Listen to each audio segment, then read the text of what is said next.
Hello everyone, this is Adhish. I'm a grade 10 student from Mumbai.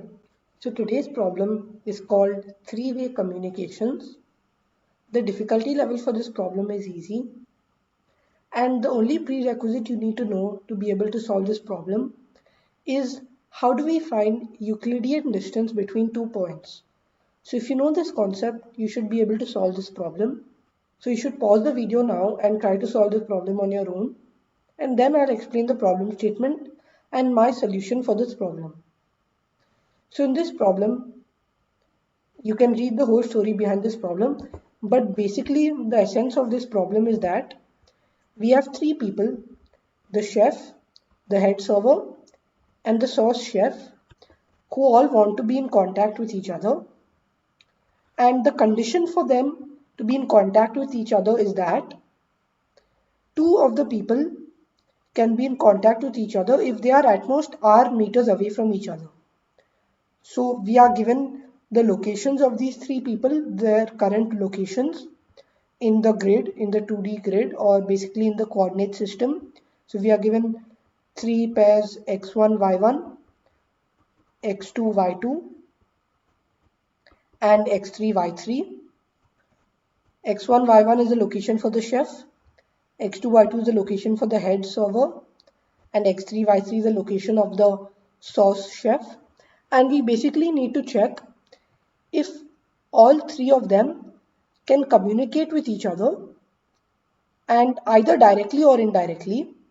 So they will be able to communicate with each other directly if they are at most r meters away from each other, and they'll be able to communicate with each other indirectly if they are not within r meters of each other, but if the third person is within r meters of them each. So this is the condition. Let's look at the sample test cases, or let's look at some examples to understand this better. So the first example, we have the location of the chef is 0, 1, the location of the head server is 0, 0, and the location of the sauce chef is 1, 0, and the value of r is 1. So we know that the chef and the head server can communicate with each other because they are located at a distance 1 from each other. The Euclidean distance between them is 1.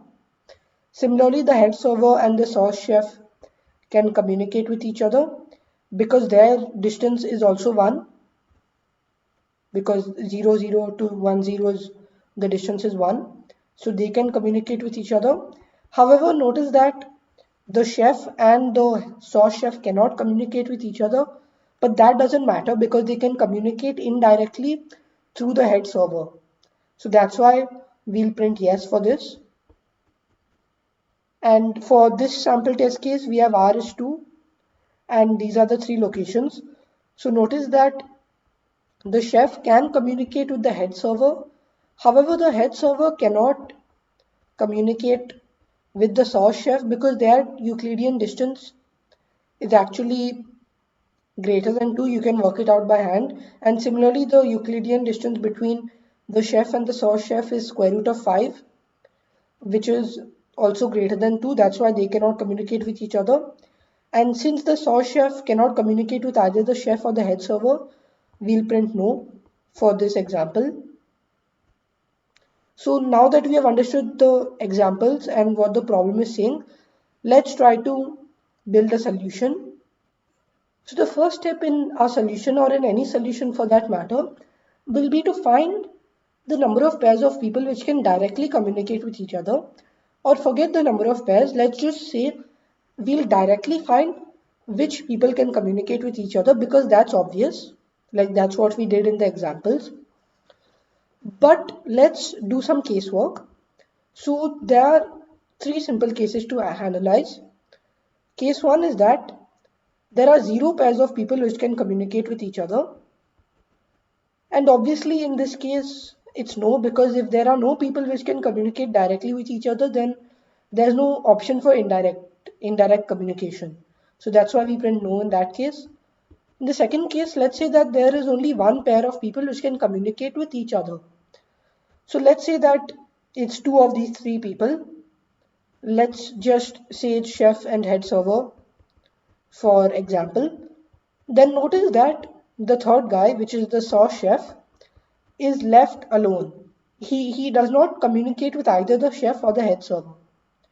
That's why in any of the possibilities where only one pair of people communicate with each other directly, the third person will be left out.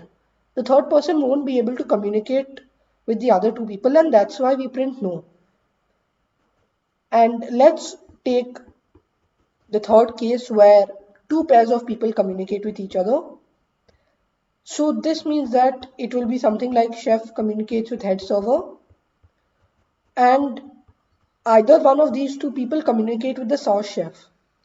So that's why we'll print yes, because the sauce chef is directly or indirectly connected to is directly or indirectly connected to both of these. Because if he was connected with the chef, then indirectly he is connected to the head server through the chef. So that's why it's always going to be a yes. And let's take the last case where all three pairs of people can directly communicate with each other. So this is again a very obvious case, because if all three pairs can directly communicate with each other, then they can communicate with each other. So that's why we print yes in the fourth case. So now from our simple case analysis, we know that if we compute this number of pairs of people which can directly communicate with each other, then the answer will be yes if the number of pairs is 2 or more, and the answer will be no if the number of pairs is 0 or 1. Now the question will be, how do we compute the number of pairs of people which can directly communicate with each other? And that can actually be done very easily using the Euclidean distance formula. So for that, what we essentially do is, you should already know this, the distance between 2 points x1, y1, x2, y2 is just x1 minus y1 whole square x1 minus x2 whole square plus y1 minus y2 whole square and the square root of that. So we need the distance between the 2 points of whichever people we are comparing to be less than or equal to r. And that's because that's how a pair of people will communicate with each other. So we just need to check this. And an easy way to check this without taking the square root is just to take the squared distance. So if we take the squared distance on both sides, then we'll basically remove this square root sign and we'll make it r square. And this is what I actually implement in the code. So before I show you the code where I implement this logic, you should pause the video now and try to write your own code. And now that you have implemented your own code, let's look at my code. So in my code, I have a function called squared distance, which takes in two integers, 2 points x1, y1, x2, y2, and returns the squared distance between them. So basically without taking the square root, and then that's the function which I use. Then the input output is as following. We'll take in the t, which is the number of test cases. So while t minus minus, basically for each test case, we take in the value of r, which is the maximum distance between two people who have to be directly connected. Then we take in x1, y1, x2, y2, x3, y3, and we count the number of points which are at a distance less than or equal to r. So you should realize that we have to do this count for all three possible pairs. So in my code, I took all three possible pairs of points x1, y1, x2, y2, or x1, y1, x3, y3, or x2, y2, x3, y3. So these three pairs I took, and I basically incremented the count whenever a pair was at a distance less than or equal to r. So now if this count was greater than or equal to 2, we print yes, otherwise we print no. And this is the whole logic. And as you could see, the code takes 3 operations, or around 3 operations per test case. So it's basically O of 1 per test case, and since there are only 100 test cases, our code takes about 100 operations, and that will easily work within 1 second. So this code won't get TLE, and let's just submit this code to see if it gets accepted.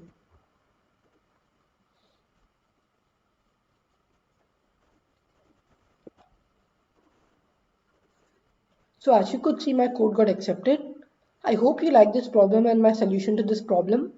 If you like the video, don't forget to give it a thumbs up. Also, now that you have understood the logic, you should try to write your own code and submit it on CodeChef and see if it gets accepted.